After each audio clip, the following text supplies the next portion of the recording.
जय महाकाल।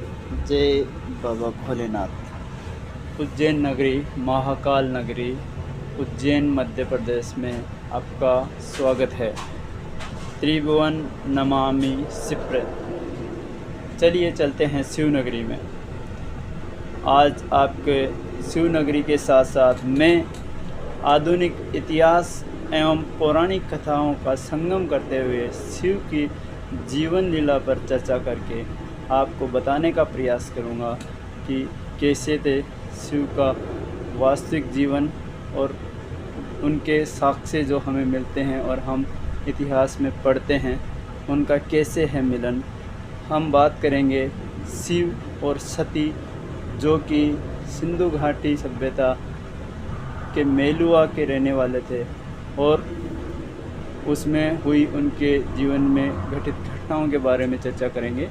उनके अद्भुत प्रेम के बारे में हम चर्चा करेंगे और साथ ही साथ हम घूमेंगे उज्जैन कॉरिडोर में। ये हमने पहली मूर्ति देखी परशुराम जी की। इसके बाद हम चलते हैं आगे की तरफ, जहाँ पे समुद्र मंथन हो रहा है। एक तरफ देवता लगे हुए हैं, दूसरी तरफ दानव लगे हैं। शेषनाग से समुद्र का मंथन किया जा रहा है। समुद्र मंथन के दौरान आप सभी को पता है, अमृत निकलने से पहले निकला था विष, जिसको पिया सिर्फ और सिर्फ भोलेनाथ ने। जो ना कोई कर सके वो ही तो कर सकते हैं, हमारे प्रिय भोलेनाथ। उनके अलावा और कोई ना कर सके। ऐसा काम किया भोलेनाथ ने, विषपान किया, देवताओं को अमृत का दान दिया, देवताओं को अमृतत्व का दान दिया। चलिए इसी के साथ साथ हम चलते हैं सती और शिव की कहानी में। आप देखते रहिए उज्जैन महाकॉरिडोर का दर्शन और लुत्फ़ उठाते रहिए। साथ ही साथ शिव और सती की कहानी। शिव और सती का प्रेम वास्तव में अद्भुत प्रेम था। ऐसा प्रेम जो सदा सदा के लिए अमिट हो गया था और कम से कम वहाँ से जहाँ उन्होंने प्रेम की परिभाषा को स्थापित किया, वहाँ से लेके 2000-3000 वर्ष तक प्रेम विवाह जायज़ हो गया था, प्रेम विवाह लागू हो गया था, प्रेम विवाह को पूरी तरह से समाज का एक्सेप्टेंस मिल गया था। आप सभी को पता है, सती एक विक्रमी महिला की उपाधि धारण किए हुए जीवन यापन कर रही थी। उसी दौरान शिव का मिलन होता है सती से। सती जो बहुत ही सुंदर और विनम्र स्त्री थी, जिसका अपना पूर्व पति के साथ संतान प्राप्ति होती है और वो संतान मृत पैदा होती है। उससे उस पर विक्रमी होने का आरोप सिद्ध हो जाता है और राजा की बेटी होते हुए भी वो विक्रमी की श्रेणी में आती है और विक्रम के कारण वो न किसी से दोबारा शादी कर सकती, न किसी पवित्र कार्यों में स्थान ले सकती। आप देख रहे हैं कॉरिडोर में शिव अपने नंदी पे सवार होके माता पार्वती को लेने के लिए बैंड बाजा बारात के साथ जा रहे हैं। भव्य झांकी है, देखिए आप कितने सुंदर लग रहे हैं। तो चलते हैं स्टोरी पे दोस्तों। तो विक्रमी महिला की उपाधि धारण होने के कारण पार्वती जी पे ये व्यवस्था थी कि वो शादी नहीं कर सकते दूसरे किसी से। और शिव और पार्वती का प्रेम इतना गहराता गया कि वो एक दूसरे से बिल्कुल भी अलग नहीं हो सकते थे। एक नागाओं के युद्ध के दौरान सती को बहुत गहरी चोट लगने के बावजूद भी और उस समय की वेद महिला के पूरी तरह से हताश होने के बाद भी शिव ने हार नहीं मानी थी और पार्वती को पुनर्जीवन दिया था। पार्वती मतलब सती को पुनर्जन्म दिया था। सती और शिव तब से अपने जीवन का उद्देश्य एक दूसरे का साथ मिलन को मान चुके थे। लेकिन शिव ने जो प्रेम का एक पाठ पढ़ाया, एक समाज को नई दिशा दी प्रेम की परिभाषा दी जो सदा के लिए अमर हो गई। उन्होंने प्रेम को क्षणिक नहीं बनाया, उन्होंने प्रेम को जिया। उन्होंने उसी समाज के साथ जिया, सभी के साथ रहते हुए अपने प्रेम को स्थापित किया, लोगों में जीते हुए, उसी समाज में जीते हुए स्थापित किया कि नहीं, विक्रमी और सकर्मी इंसान का जीवन से निर्धारित नहीं होता है, पूर्व में हुई घटनाओं से निर्धारित नहीं हो सकता है। जो व्यक्ति वर्तमान में अपने कर्म अच्छे कर रहा है वो सकर्मी ही होगा, विक्रमी नहीं हो सकता। जो घटनाएं अगर गलती से घटी है या किसी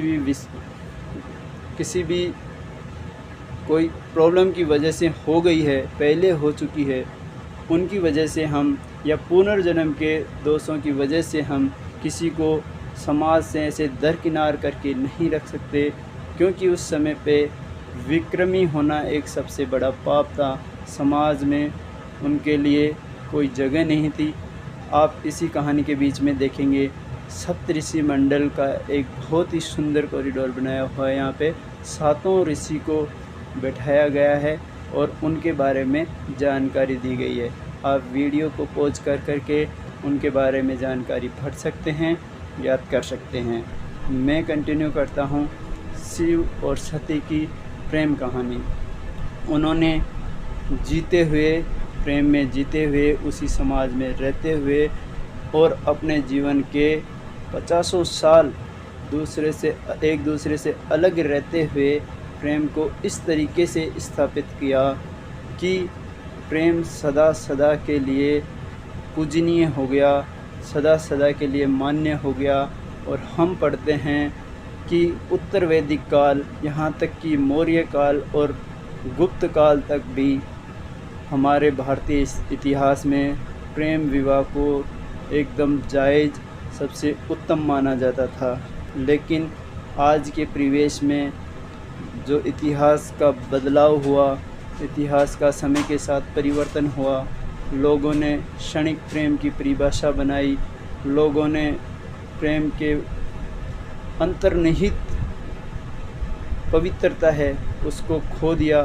और आज हमारी संस्कृति पेश कर रही है कि प्रेम विवाह या अपने पसंद से विवाह करना लगभग कुरीति बन चुका है या फिर अवज्ञा बन चुका है। जो भी संतान, जो भी बच्चा, जो भी लड़की या लड़का अगर अपनी मर्ज़ी से विवाह करता है तो आज की तारीख में उसे एक अवज्ञा या अनाज्ञाकारी संतान माना जाता है। उसकी परिभाषा को पूर्णतः बदल दिया गया है। और जो शिव और सती ने पेश किया था एक प्रेम का उदाहरण जो कि चला था 3000 वर्ष से भी ज़्यादा, तो उस शिव और सती की कहानी मैंने आपको बताई। तो दोस्तों, प्रेम को जीना होता है, प्रेम किसी को पाना या किसी समाज को लेके इधर उधर करना ये प्रेम नहीं होता है।